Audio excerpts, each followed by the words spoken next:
Hey, good day, friends. Welcome to our Power is Within podcast. I'm your host, Chaz Smith, and my mission for this podcast is to inspire you to take your power back and to realize that you are the healer that you have been looking for all along. I want to start out by saying how much I appreciate your support. If you're listening and you find this content that my guests share with you valuable, please consider leaving a 5-star rating or quick review on Apple Podcast. Share your favorite episode on social media and tag me at Our Power is Within. And of course, you can always click the link at the bottom of the show notes to the virtual tip jar.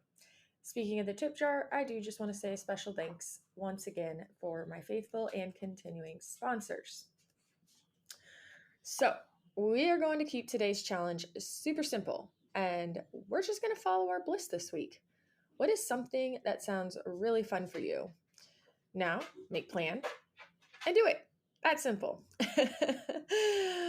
For many of you, there might be more than one fun thing, and you can choose one of those things or do all of them, whatever really works for you. Just make a commitment to yourself and do something for the fun of it this week. Not because it's something you have to do, not because it's something productive, just simply because it's fun. Okay. Our guest today is a recently published author, Michael Murray. His book is The Pain Body Solution. We are going to get into Mike's personal story of overcoming chronic pain, the path it led him down, and what shifted in his life, what prompted him to write his book, what you can expect from the book, and so much more. You will find links to the book in the show notes if you feel so inclined to order it and give it a read. So let's go ahead and get to it and welcome Mike to the show. All right, Mike, thank you so much for being here today with me and everybody who might be tuning and listening. Thank you for having me. I'm looking forward to spending some time. Absolutely. So for those of for everyone who is going to be listening to this, I just want to let them know that you are officially a published author. Your new book is called My Pain Body Solution, correct?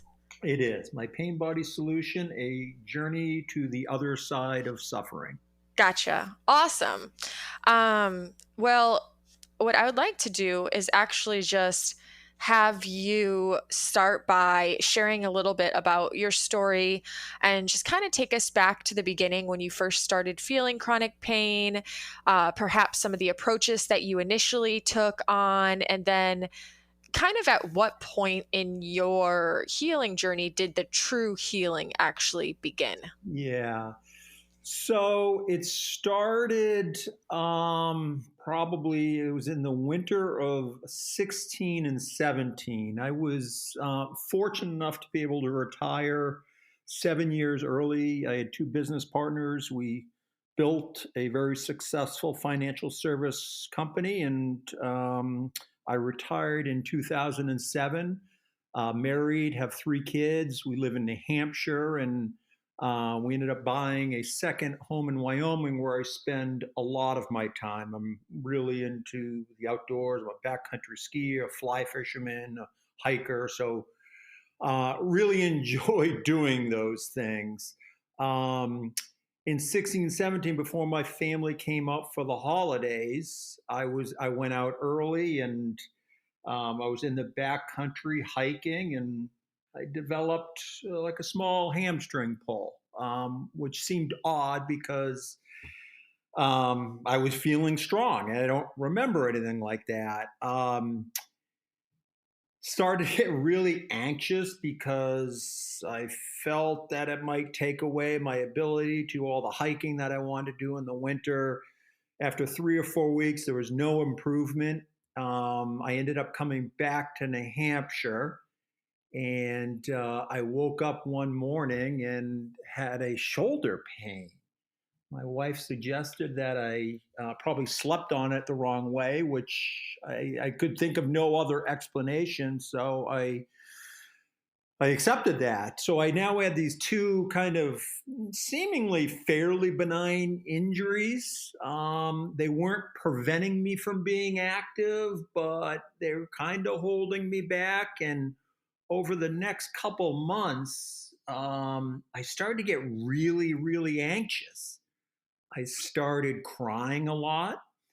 I started isolating myself from friends and family. I had this big adventure planned for the end of that winter with my son, and I started to really, it's hard to even picture now how upset I was, but really nervous it wasn't going to work out for us. We were going to Alaska, we were do some hiking, and um, so it was just a strange time to be crying and really having no idea why it was, except I had these couple benign injuries after that winter. So I had these injuries for 3 months. I decided to have them looked at by a doctor, and he said your shoulder's fine. And then he did a kind of a X-ray of my hamstring and basically said I had arthritis and my hip, and a hip replacement can work well. And I had retired to really to pursue these outdoor pursuits, so my whole world kind of came crashing down on me. Um, Within, oh boy, what was it, a month of seeing this doctor, I couldn't bend and tie my shoe. My back was killing me. My shoulder was still bothering me. I ultimately, um, 4 or 5 months into this journey, I ultimately had a full hip replacement. I had 3 spinal injections.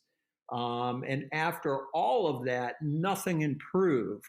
For the next year, I saw 17 different medical doctors.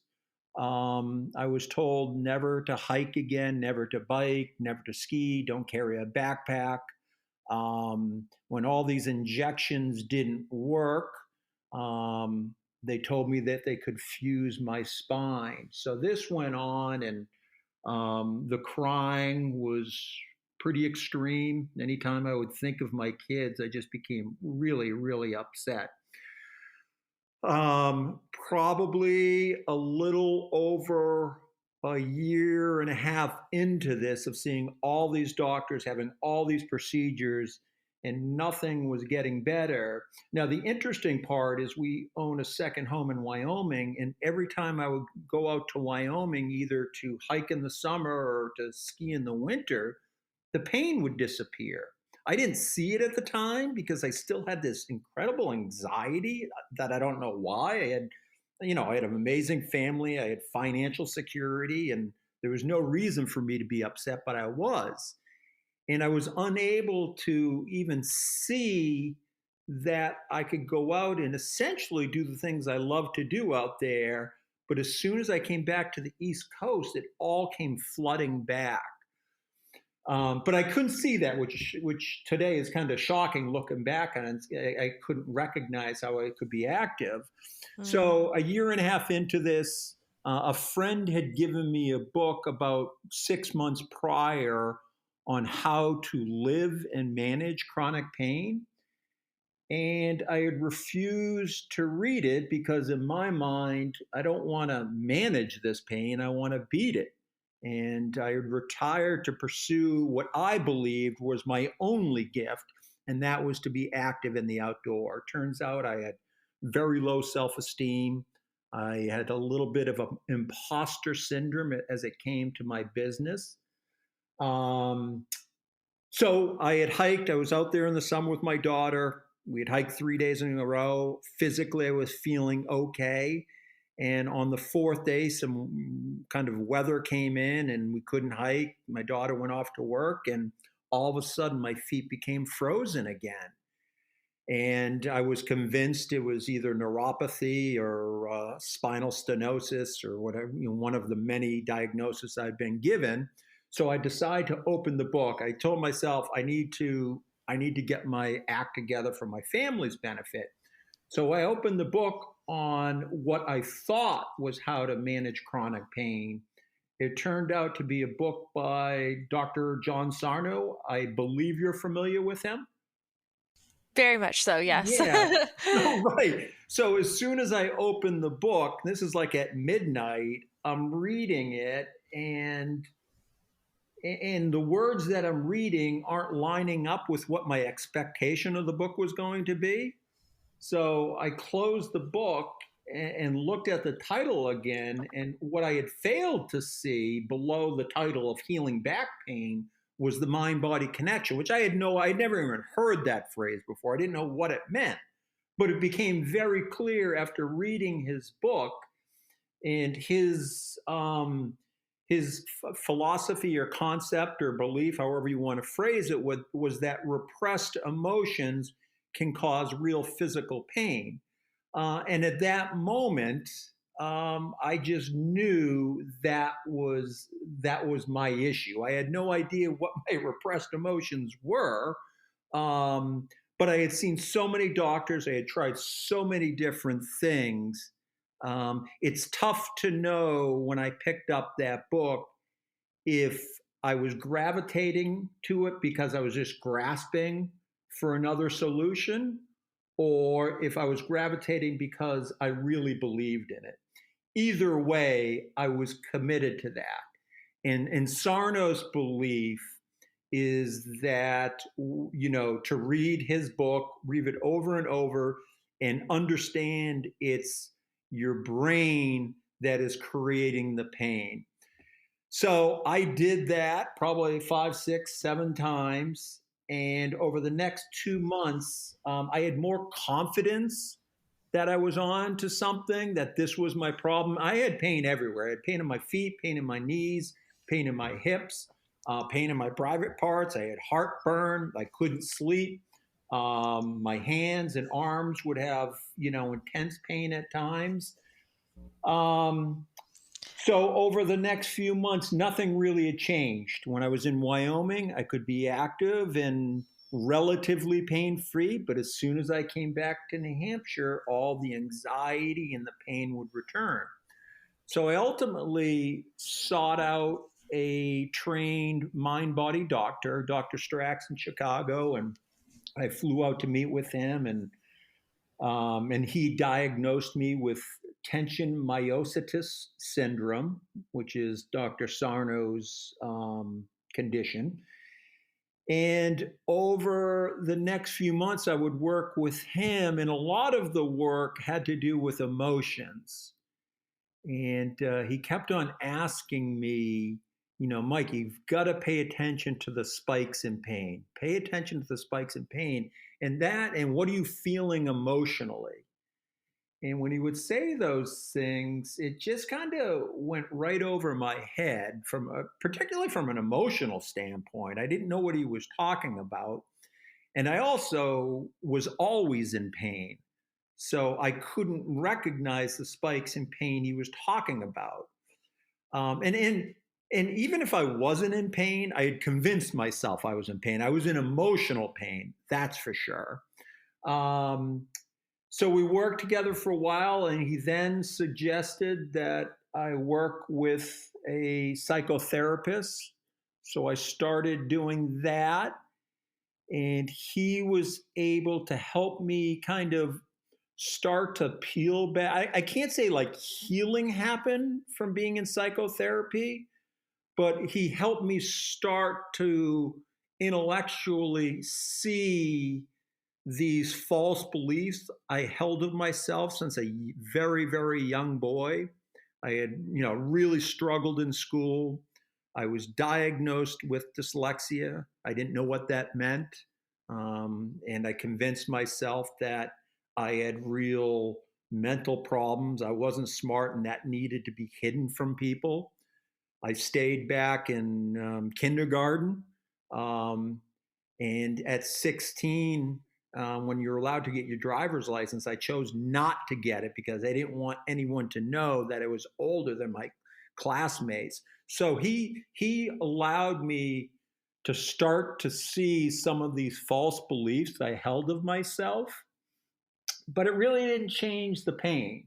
But what was also showing up in these sessions was the physical and emotional release I would get by simply talking and sharing my feelings, which was kind of powerful. Probably, let's see, I would say 8 months into this discovery of the mind body connection, and nothing really had changed. Like the cycle of pain was still in place, but I started to meditate. And, the first time I meditated, I remember lying down, closed my eyes, and within minutes, I was overcome with like childlike fear. Sat up, wiped the sweat from my brow, and didn't know what hit me, and tried lying down again and closed my eyes. And again, I was afraid of the dark. And I've since learned that it's a fairly common occurrence. The natural state for the human body is comfortable with calm and silence. But if you have like really deep rooted anxiety, which I didn't think I did, but I did, the mind doesn't like to be in that state of calm. So it pretty much freaks out. So it took me a while, but the meditation ultimately took hold. And what it did, it didn't heal me from my physical pain, but what it started to do was drop my kind of anxiety levels that no one would even recognize. Like, no, my friends didn't see it. I was able to hide it. But because I was able to drop my anxiety levels, my pain levels started to drop. And because my pain levels started to drop, I was finally able to witness my first trigger. And in my opinion, is healing comes by kind of leaning into our triggers and kind of following kind of the money line, if you will. So on this particular day, um, my daughter was a sophomore in high school, and she had her first scrimmage her sophomore year. She started as a freshman. There was no reason to believe she wasn't going to start as a sophomore. And when they took the field, they had her starting at midfield. And with 5 minutes in the game, they removed her from the game. And all of a sudden, I could feel this like angst really developing in my body. And I became really upset for my daughter. I wasn't mad at the coach. It was a scrimmage. She's trying out different players. My daughter was one of the best players. Like there was like consciously, I could rationalize what was happening, but I had this incredible hurt for my daughter and felt this tremendous embarrassment for her. And within probably 3 minutes of this experience in my body, my feet became frozen. Take the coldest mountain stream and stand in it for a half hour. That's how my feet felt, except it was 60 degrees outside and it was a beautiful afternoon. So I couldn't take the pain any longer.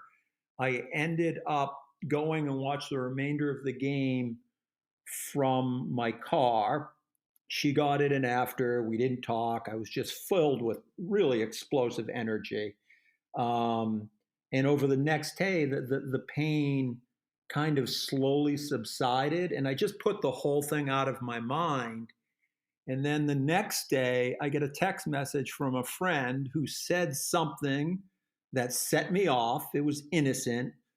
But what I started to do was create a story about what he meant, which is not what it was, but I convinced myself. And all of a sudden, I could feel that angst again developing in my body. And within minutes, my feet became frozen again. So those two episodes were kind of the first stage of true healing, or at least where the journey would begin. And when my psychotherapist and Dr. Strax were asking me to pay attention to what happens in the body when you have a trigger, I always thought they were talking about like pay attention to the emotional reaction or the physical pain. And then those are certainly things to be on the lookout for. But what I've come to understand is there's something else happens in the body before those things happen. And you really need this kind of body awareness to develop that ability to listen to the body. It's almost, Chad, as if the body is warning you before the mind is able. And if you don't have that awareness, and I can only speak to myself, if you don't have that awareness, if you're not picking up that message from the body when you're triggered, it then gets into your mind, and then the mind feeds the body, and all sorts of crazy things happen. So I don't know if that makes sense, or if you'd like me to elaborate on anything else. Do you feel there's a way you could explain more about what you mean about this awareness? Yeah, well, I can. I would say this, that my sense is it's an individual experience. So what I will describe is my experience, but I think the important thing is meditation and watching sensations in the body teaches you to have this body awareness. So when I am now triggered, I can feel something happening in my gut, and it happens quickly and it happens powerfully. It's subtle, but I can feel it rising from my gut, and then it just sits kind of in my chest and in my arms. Um, but you have time, or I have time, to witness that body experience before it becomes a full-blown trigger. So I think some people, it might be a shortness of breath. For me, it just is this energy that seems to get pooled up, that happens very quickly, and that's a signal for me that something has been touched. So the title of my book is My Pain Body Solution. And the pain body, I'm not sure if you're familiar with the phrase, but it's coined by spiritual teacher Eckhart Tolle. Mm. And the pain body, and we all have pain bodies, it's an accumulation of emotional experiences that were never fully processed as they happened. It's a held container in the body, and your pain body is either dormant or active, and it's essentially it's getting triggered. So when you're getting triggered, really what's happening is your pain body is being awakened, and that can come in the form of anger. It can come in the form of jealousy or hurt or even physical pain. So for me, it's when I have those triggers that I feel something happen in my body first. Instead, for the longest time, when these would happen, I didn't have this awareness. It would just immediately get into my head, and I would become angry or very hurt. And for me, all those powerful emotions now come pouring out of my body through physical pain. It needs some sort of release. And it turns out that I have, ever since I was a little boy, never learned how to express myself. I always learned to just push the emotions down. And it turns out I was just repressing my emotions. But with meditation, that was the first step to allow me to feel what happens in the body. Mm. So when you first started meditation, you said that it was very difficult or challenging because having not been used to that level of stillness, it was rather activating in a sense. It So was. did you decide to continue to show up and practice that active meditation despite that, or did you have to take a step back and do some other things to first get your system calm enough to then be able to do meditation? Yeah, that's a really good question. Um, I was shocked at what happened. It was quite alarming, and I suspended my meditation practice. Well, I'd only tried it once, and obviously didn't go over too well. but I stopped for probably, oh, it was probably 2 or 3 months. But I was still in therapy. And my wife was just incredibly supportive through all this. So I definitely had a good support system. And I started to read a lot. And, I was reading on books on the mind body condition, but I started to, read spiritual books. I started to read books in Buddhism, which I knew nothing about. And in all these readings, meditation kept on coming back, kept on coming back.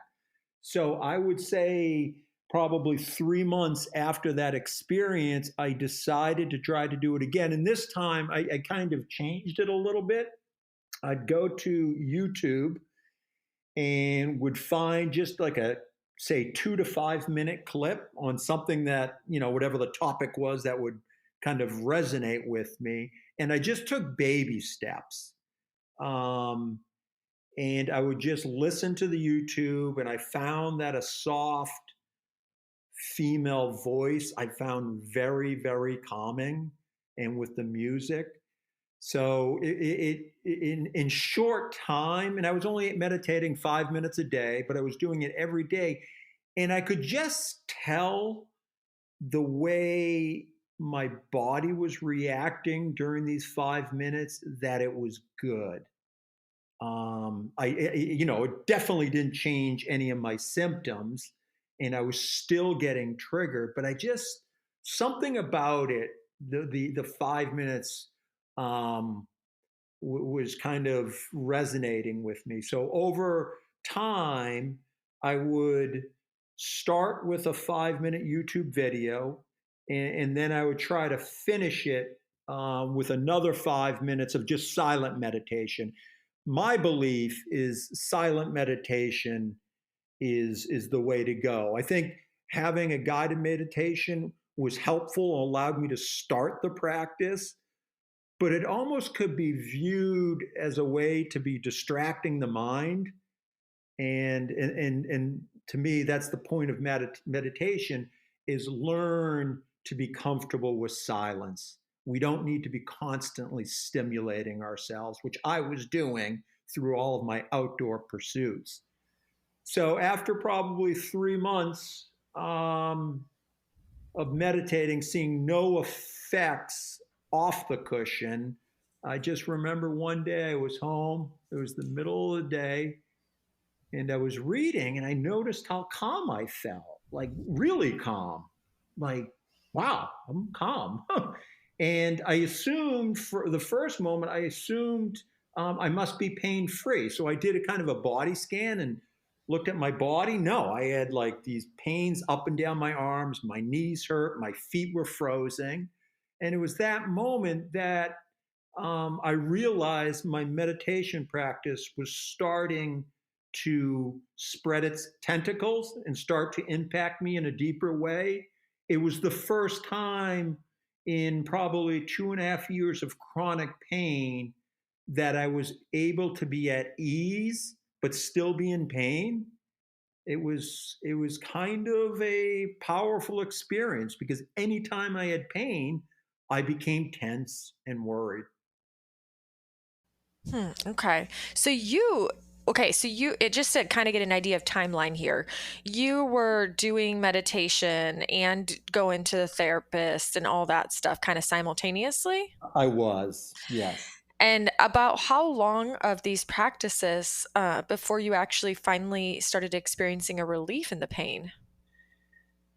Well, I would say what was happening, I was in therapy for 2 years.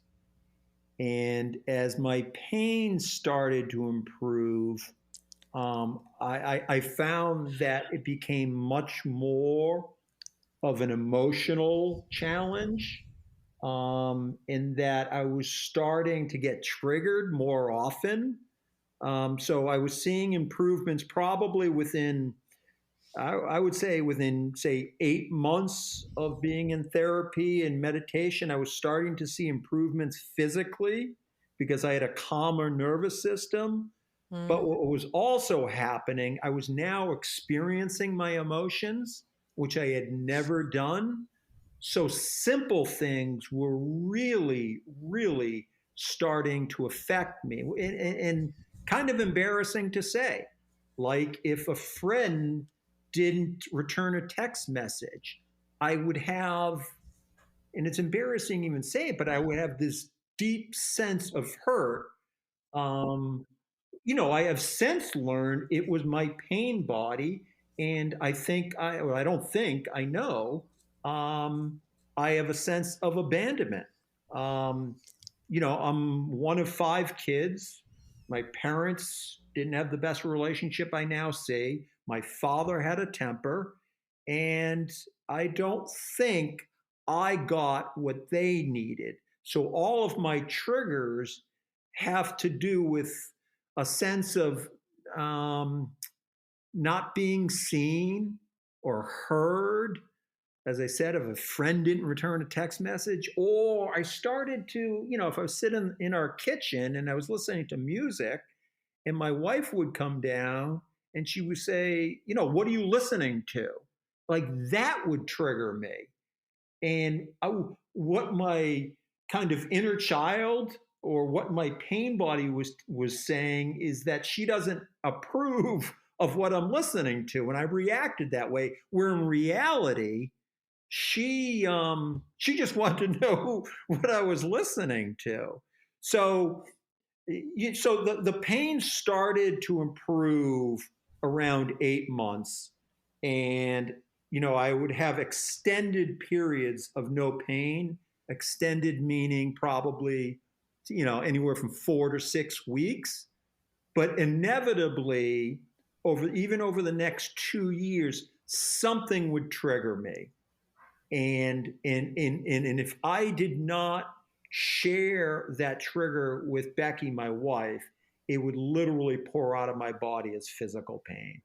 Okay, interesting. So you found that having somebody that you fully trusted and could be vulnerable with, i.e., your wife in this instance, you found that if you could actually be open and honest and express to her the triggers that you were experiencing, that it actually helped you to process essentially rather than have it become physical pain. That is correct. Very cool. Yes, and the crazy part is that what you just said is accurate, and maybe for the listener that seems like it would be an easy thing to do, but No. it wasn't. I was, and we have a very good relationship. We always have. It's much deeper now going through this, but I had a really hard time opening up to her when I was hurting. I had this sense of like being afraid to apologize to her or be afraid to say I love you or whatever it might be. There was an incident um, during this journey where there was a long weekend. I think it was Memorial Weekend, and I was still kind of being um, cautious on how I socialized because I didn't want to be triggered. And the Thursday before the long weekend, I was feeling good. So I reached out to a few friends, and everyone was busy because everyone already made plans. And I developed this guilt of I felt like I was being selfish and lazy and not making plans earlier. And I felt terrible for my wife because I know she likes to go to the beach with friends and go out to dinner, and I didn't do the things that I should have. And guilt, like any emotion feeling, is natural, but you need to be able to let that go. And I didn't. I was holding on to it for days. And I developed this intense pain in my groin and convinced myself I was going to need another hip replacement. So when I finally pieced that all together, I finally tried to open up to her. And I said, this new groin pain I have is from this guilt I have. And she simply said, like, oh, I know you were not yourself. How are you feeling? And I had to shut down. I couldn't communicate with her because I don't know. It's being vulnerable that was very, very difficult for me, like impossible at times. Um, and emotions and thoughts, all these things are energy, and if we don't kind of let that energy go, it's going to come out as physical pain. So it's been what started as a crusade for me to heal my physical pain turned into really a journey to learn to release this angst and anxiety I've carried my whole life. And I've learned a lot about myself. I had anger problems, not yelling and screaming at my wife, but if I could shut her out for days if something happened, like if we were late going to dinner, meeting friends. I would get mad and not yell, but just go into a different room because I was just filled with this explosive energy. So it churns out the physical pain was really just a product of me holding on to my emotions for a very, very long time. Mm. Yeah, and it's interesting because it sounds like, and you can correct me if I'm wrong, but it sounds like as if almost in this journey for you, um, it's it almost seems like your triggers got heightened before they got better. That is true, and that's what made it so difficult because I've since learned that emotional pain is way worse than physical pain, and I had them both. And it just was, I didn't understand why simple things were affecting me. And it was on Chaz, it was like I was injected with a drug. And I would just literally, when these would happen, I would just kind of be on our family room floor in just a fetal position and just being really upset and anxious and having this energy running through me that I didn't know what it was. It just and because I had all this energy, it would come out in physical pain. So early on, I just thought it was the physical pain. The physical pain is really just the end result of it all. So it got much, much darker before it got better. That's for sure. You're accurate with that assessment. For a lot of people, I feel like it could be, if you have that experience, scary, as if maybe you're making things worse, or it could feel like you're actually not getting better. So, how were you able to stay course and just trust this process that you were on? Well, yeah, I'm not sure. I, I just believed that it was the right thing and I was going down the right path because of all the reading I was doing. And I had the support of Dr. Strax and my psychotherapist, my wife. But, these triggers, when I would triggered, they would last, 2 or 3 days. Um, and I guess to answer your question, all the reading I was doing, reading about others going through similar experiences, and working with my therapist, and he kept on saying, it's what you're experiencing is normal. You've never experienced your emotions before, and in the past, when you would have emotional experience, all you would do was get angry. He says, but now that's not really happening, but you're experiencing them and you just don't know what to do with them. So I wish I wish I had a more articulate answer for you, um, other than the whole thing very much resonated with me because the pain would disappear. And yeah, and I was seeing improvements, but it was tough to see them. Um, when I was going through them, and I started. I'm not sure how familiar you are with Dr. Peter Levine. Hmm. So I had, during all of this, I mean, I was really all in on this.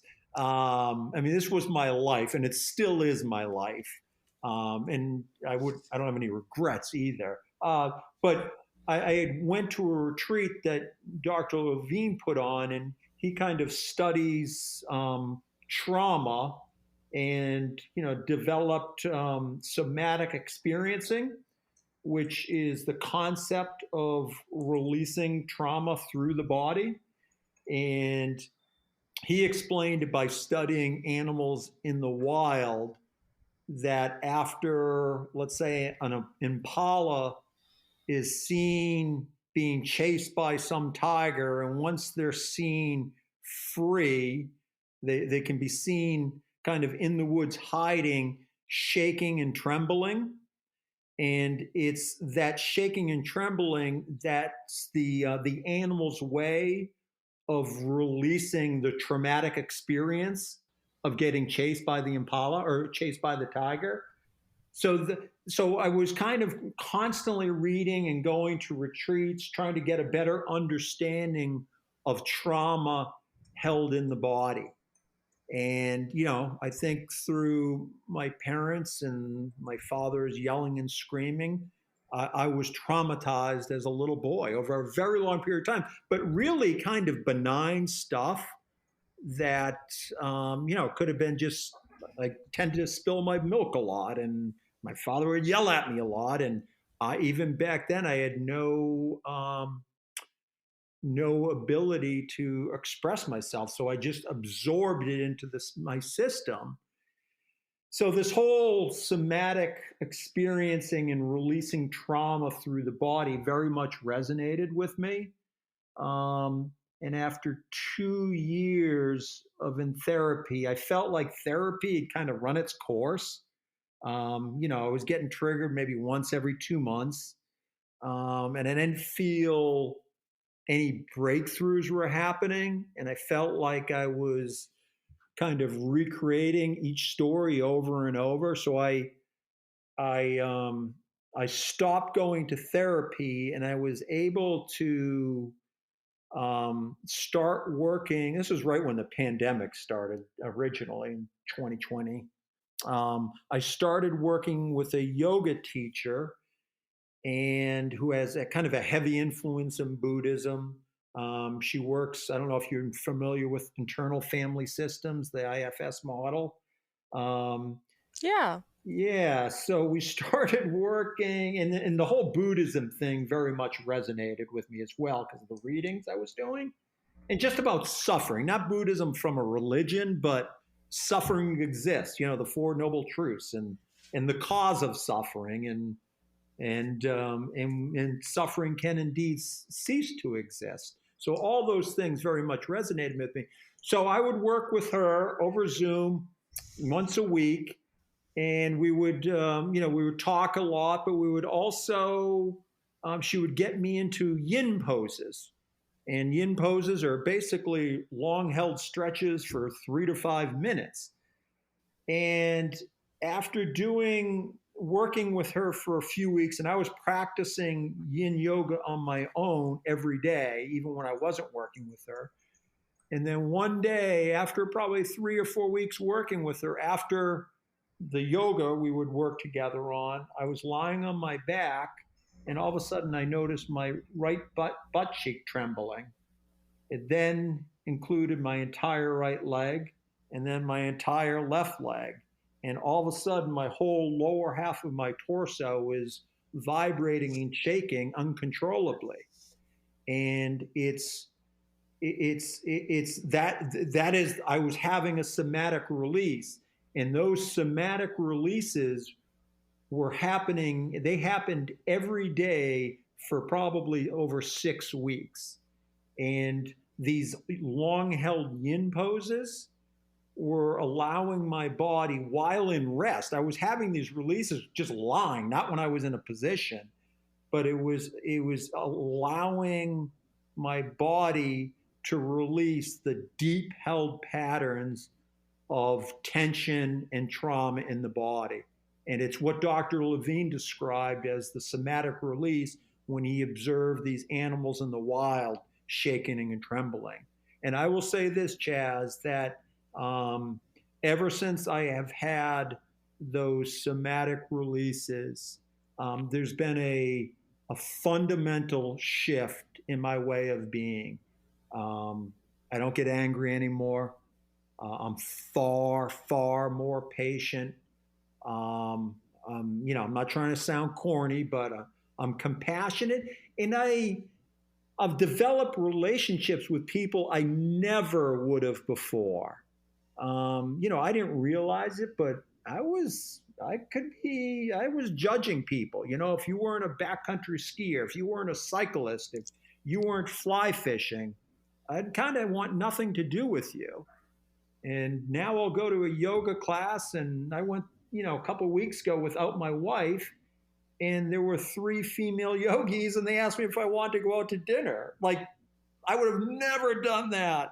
So there's this been, after those somatic releases, there's just been, and that doesn't mean I'm blissed out of my mind. I'm not suggesting that. But I am saying that there's a new sense of calm. And, one story I like to share, and it may resonate with you or it might not, but my whole life, I chewed my fingernails privately. I would never let anyone see it. I never used fingernail clippers. I would always bite them to the bone. And about a year ago, I noticed my fingernails are really long, and I don't bite my fingernails anymore.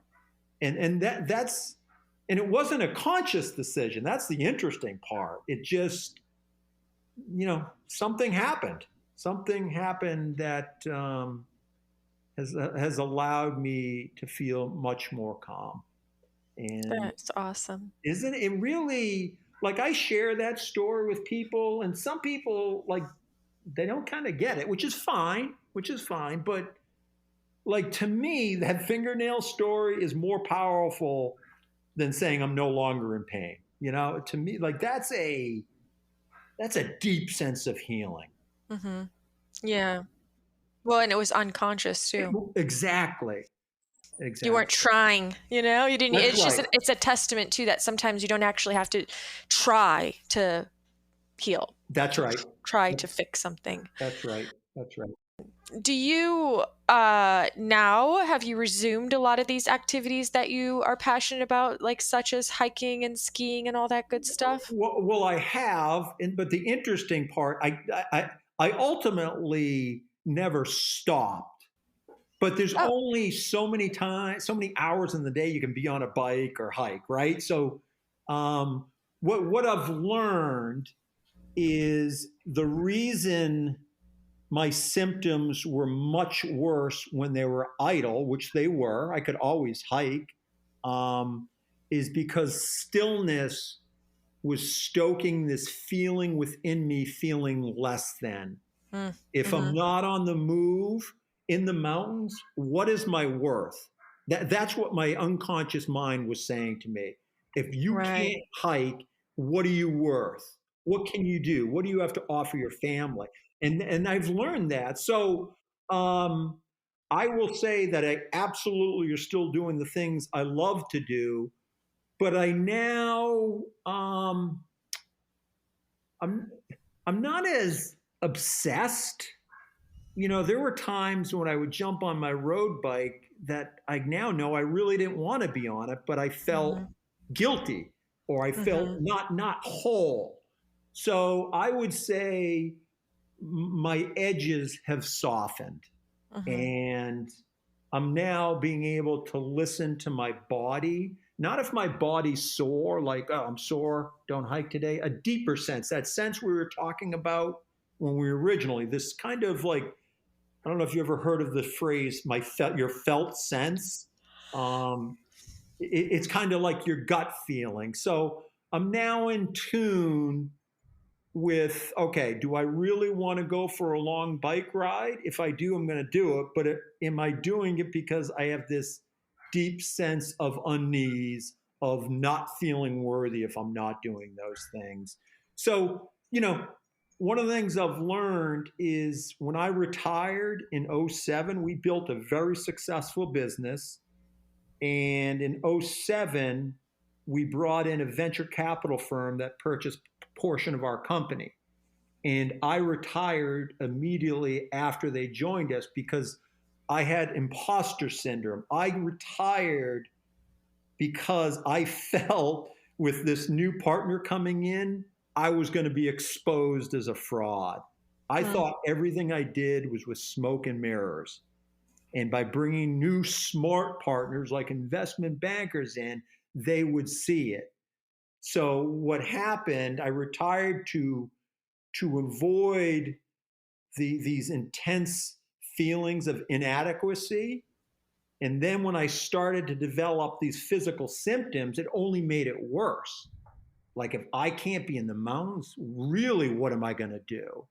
I mean, I thought a lot about suicide. I never contemplated doing it, but it was right there. It's like if I had a hip replaced, I might need another hip replacement. What am I going to do? How am I going to contribute to my family? And Mm. I have since discovered I have so much more to offer than going for a bike ride. Yeah. Yeah, it's such a good how do I want to say? It's like we I know so many people can probably relate to this. I know I personally can relate when we think that there's certain thing we get so fixated that there's certain specific things that we just could absolutely not imagine not having in our life. Like how you Mm-hmm. said you weren't contemplating, like you weren't thinking about committing suicide, but there was probably that thought. Like I know I have had the thought that is I literally don't think I want to live in this life if I was not capable of doing X, Y, and Z, like if that was That's right. taken from me. That's right. And the truth is that often, and it sounds like this is what happened in your journey, is we're led into these new experiences and these new insights and outlooks where we are able to spread our wings and expand what brings us joy and realize that maybe we would be okay without those things. But I guess when you learn that the undertone is like, it makes sense. Like when you actually start to get clear about what is driving the desire to do these Yeah. activities. Well, for you, it was to be worthy. Yes. And so Yes. if you have this inner feeling, this unconscious feeling of, I need to do this to be worthy of life, then of course it's going to feel like you couldn't live Yes. without it. Yes. Yes. And Western medicine, that's a whole different part of the story too.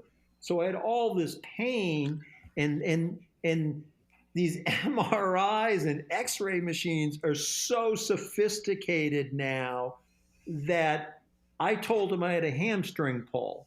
And let's do an X-ray. It's like, oh, you have arthritis. Let's remove the hip, which I did. I had 3 operations I never needed, Yeah. and arthritis, in my humble opinion, is like wrinkles on the inside, Yeah. and Western medicine has not. They don't get it, and I saw 17 different orthopedists in probably 15 months. That's not including the follow-up appointments. Every single appointment we walked into, my wife came to me with every one. We would start it. If I couldn't talk because I was so anxious, she would start it by saying, just so you guys know, Mike is really, really upset and he's having a hard time with this. And not one of them, they were all just incredible. And I'm not blaming anyone. I get that this is how they were trained, but not only were they wrong in their diagnosis, but they just were so condescending and saying you need to relax. Well, unfortunately it doesn't work that way. You can't tell someone who's anxious to relax. It's only going to make it worse. And so I just feel I didn't have any trauma. There was not in terms of like sexual abuse, violence in their home, divorce. I wasn't in war, any of these big things. but I feel, and I'm thankful you're having me on, but there's such important lessons in my story, from parenting, holding your kids, teaching them how to, to experience their emotions. That's incredibly important. To talking about what pain is in Western medicine, and then yoga and meditation are just, I mean, these are gifts that I have been given. I felt like I've found the Holy Grail with those things. I mean, we didn't really even talk about yoga, but towards the end, probably 2.5, 3 years into it, I started going every day because my wife taught and I wanted to spend more time with her. And I was feeling better physically, but I still had this grip on life. I don't even know what I was gripped about, but I was. But every time I would walk out of yoga, I would feel better emotionally every single time. I mean, it's an amazing, amazing practice.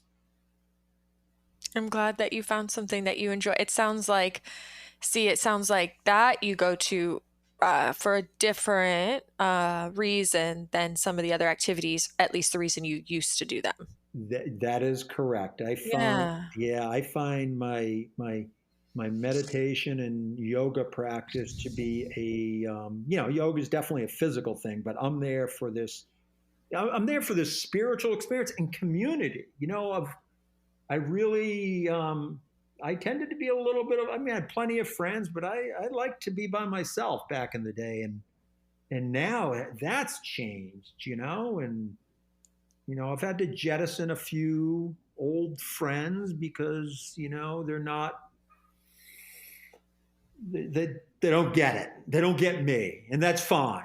But I've developed new relationships, and it's, yeah, it's the yoga has the whole yoga community is really been something rather nice. That's so beautiful. It sounds like you've had so many wonderful gifts that have come through this experience that probably initially felt like a curse. No doubt, no doubt. Yeah, I wouldn't, my mother, who is trying to be very supportive of all this, she keeps on saying how bad she feels for me going through all this, and I wouldn't change anything, nothing. It's been an amazing journey, and I truly, and if you had known me, Chaz, 4 years ago, I would never be talking like this ever, But I feel called to share this because my case may be extreme, maybe not, but it might be extreme with all the physical pain. But I know for certain everyone experiences anxiety and fear. Everyone does. And if they don't admit it, they don't want to admit it. And I just feel my calling is to share these things with people, and I've tried to do that by writing this book. I'm certainly not an author. Well, I am an author, but I certainly never wrote a book before, and yeah. Yeah, I mean, like you said, you even struggled earlier on in your life with feeling like inadequate around um, like education and intelligence and all that stuff, and now you're an author. That's right. That's right. Yeah. Yeah. What okay, so I do want to ask a question before Sure. we do wrap up shortly here. What, in your opinion, do you think it takes now to maintain your pain-free lifestyle? So that is an excellent question. I need to meditate every day.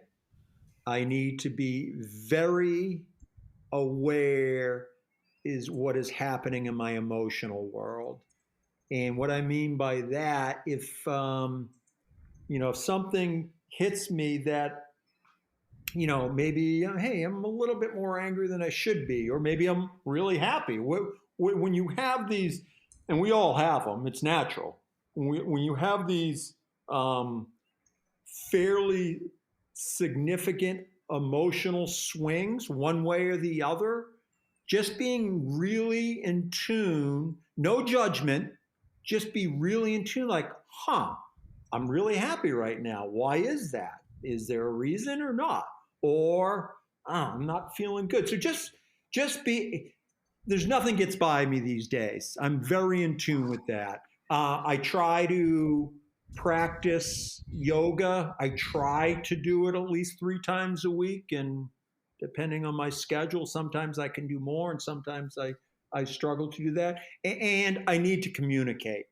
For me, just simply sharing with Becky um, gives me a deep sense of ease. But I will say, even that, when I'm even that can be hard at times. I still, the being vulnerable and saying I'm sorry or saying I love you. Those at times are still a struggle. So it's yoga, meditation, communicating, and be very in tune with my emotions and why is something moving me.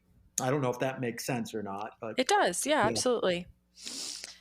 And it makes sense too that sometimes being vulnerable is still challenging. I'm not sure how old you are, but if yeah, you've spent an entire life practicing the opposite, then it yes. takes time to really make that strong, easeful habit of something new. You bet. You bet. Yeah. But it sounds like you're committed. So, I am. It's a way of living, and that will never change. And learning to be at ease with what is, and not resisting the reality of what is.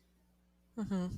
And sounds like your wife is probably extremely happy too, huh? She is, and she's been a saint throughout all of this. She really has. And as I said, she's a yoga teacher. We're doing an event at her studio, her and I, in a couple weeks. It's going to be on my book, and then there'll be some book discussion, and she'll follow it up with a yin yoga practice. So we're doing things that you know more than just going skiing or hiking or biking together. Much more kind of in the spiritual realm. Beautiful. And then I did want to also ask for anyone who's listening, what resources are available for people who do want to learn more about the methods and teachings from your book? Yeah, and that's on the back of my book. I do have resources, but I would say this, and this is just my opinion.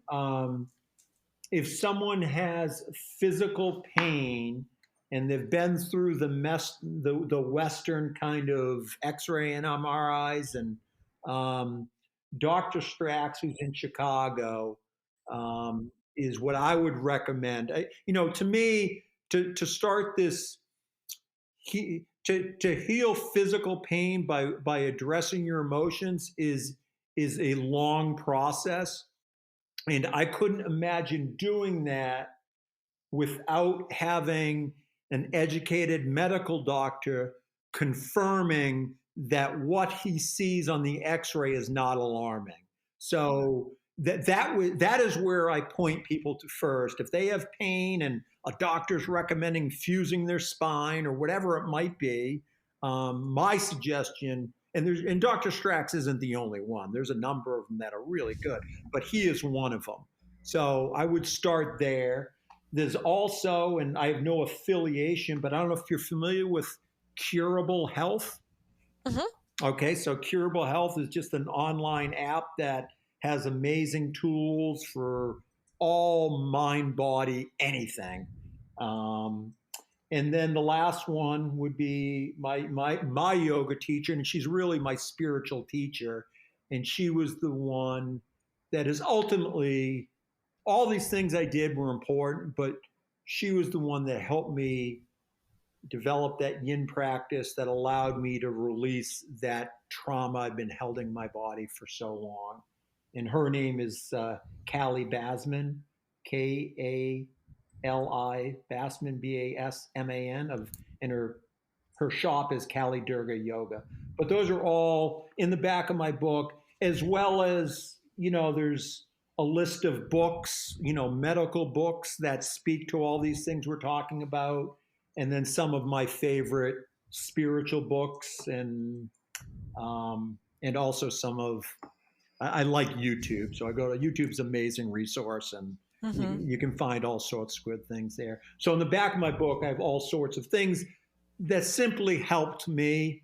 And I guess what I would suggest to people is, follow your own path and try different things. But um, the body truly does want to heal itself, and I believe we can heal ourselves of so many things that if we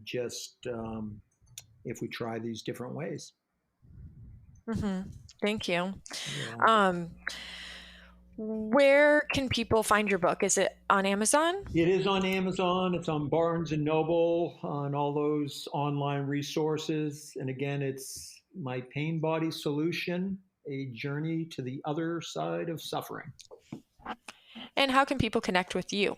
So I do have a website or an author splash page, and it's mypainbodysolution.com. And on there is an email that if people are interested in communicating, I'm not into the social media, but I certainly have an email. And, I'm not a doctor, but I feel like in the, in the last 4 years, I've been through a lot and figured a lot of things out. And my goal is to share with people. And if I can provide, I feel like my role is just to kind of point people in a direction, just a general direction. Just that's the way to go.